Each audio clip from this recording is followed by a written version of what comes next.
Shalom semuanya. Bagaimana sebenarnya pandangan kita sebagai orang percaya atau orang Kristen mengenai perpuluhan? Saat ini banyak sekali perdebatan di media sosial antar gereja, antar hamba Tuhan mengenai persepuluhan, ya. Nah, kita harus tahu dulu dasar persepuluhan itu konsepnya di Alkitab dari mana gitu. Sebenarnya konsep persepuluhan itu bukan dari hukum Taurat pada dasarnya. Pertama kali persepuluhan itu dituliskan di dalam Kejadian, yaitu ketika Abraham bertemu dengan Imam Melkisedek. Di situ Abraham memberikan persepuluhan dari hasil apa yang dihasilkan dipersembahkan kepada Imam Melkisedek. Saat itu hukum Taurat belum ada dan bangsa Israel itu belum ada saat itu. Jadi pada dasarnya hukum Taurat itu bukan ide atau dari hukum Taurat itu sendiri, tetapi itu menjadi suatu kebiasaan orang-orang Yahudi, menjadi kebiasaan mereka memberikan persepuluhan dan ketetapan yang Tuhan lakukan, tapi basicnya itu bukan dari hukum Taurat. Nah, kenapa di dalam orang-orang Yahudi dulu persepuluhan itu dilakukan? Kita pernah belajar bahwa orang Israel itu memiliki 12 suku Israel, ya. Tapi ada satu suku yang tidak memiliki hak pusaka, milik pusaka atau tanah yang diberikan kepada mereka tidak ada, yaitu suku Lewi. Jadi suku Lewi ini hanya melayani Tuhan di bait suci, mempersiapkan korban bakaran dan melayani Tuhan saja. Otomatis mereka tidak punya penghasilan apa-apa dari hasil bumi mereka. Maka Tuhan memerintahkan suku-suku lain dari 11 suku lain itu untuk memberikan hasil bumi mereka 1/10 dari penghasilan mereka. Nah, itu dipersembahkan kepada imam-imam untuk menjadi kebutuhan mereka, untuk mencukupkan setiap kebutuhan keperluan para imam-imam.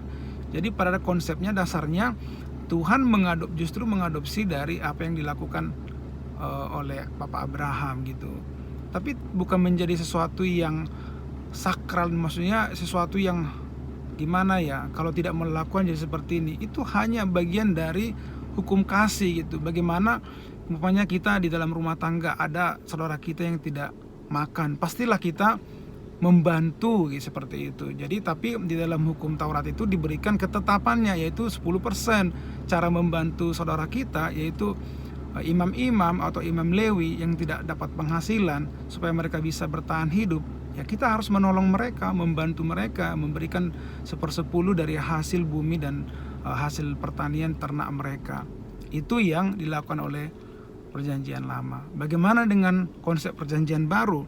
Memang Tuhan Yesus tidak pernah menyinggung dan tidak pernah melarang untuk melakukan persepuluhan. Artinya di dalam Perjanjian Baru tidak ada suatu ketetapan melarang orang memberikan persepuluhan dan juga tidak suatu kewajiban.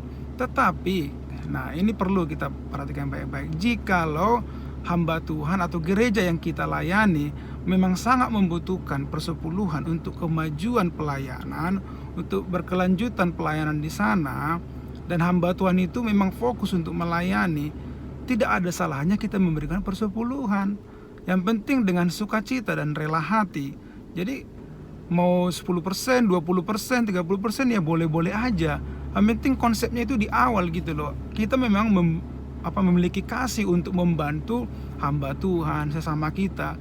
Bahkan bukan hanya kepada hamba Tuhan, kepada orang miskin juga Tuhan ajarkan kita untuk memberikan persembahan kepada orang-orang miskin, dan juga persepuluhan kepada siapa yang berhak menerimanya, kebiasaannya kepada hamba-hamba Tuhan.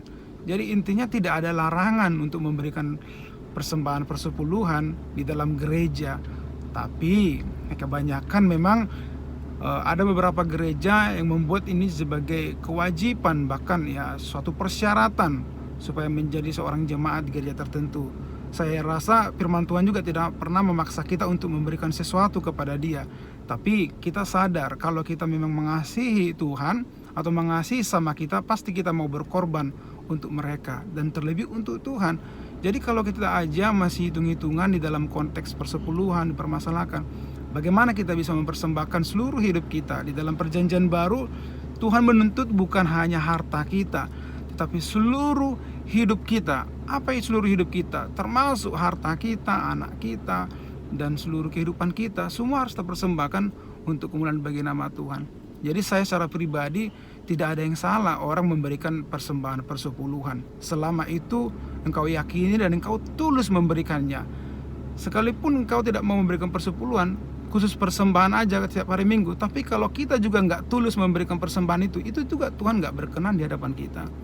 Tapi jika engkau memberikan dengan tulus, baik itu persembahan, baik itu persepuluhan, bahkan mungkin 30%, 50%, mungkin semuanya engkau berikan sama Tuhan. Kalau engkau dengan tulus, pasti Tuhan terima. Tapi kalau dengan berat hati, 1 rupiah pun Tuhan tidak akan berkati kita. Tuhan tidak akan menerima persembahan kita yang 1 rupiah itu.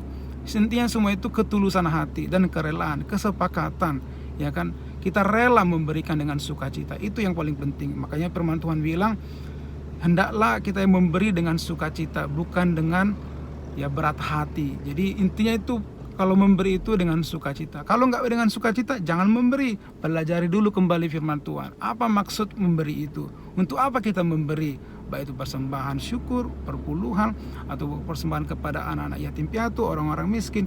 Kita harus tahu konsepnya. Itu intinya kasih Kristus. Kasih. Jadi ajaran utama kita kan kasih. Bagaimana kita memberi kepada orang lain kalau kita nggak ngerti konsep kasih? Yaitu kasih itu memberi sesuatu, melakukan sesuatu, bahkan berkorban segala sesuatu. Itu namanya baru kasih. Tapi kalau kita sudah berdebat di satu sisi, ya tidak akan ada ujungnya. Kita sudah kehilangan kasih yang sesungguhnya. Jadi marilah kita kembali kepada apa yang kita yakini dalam firman Tuhan.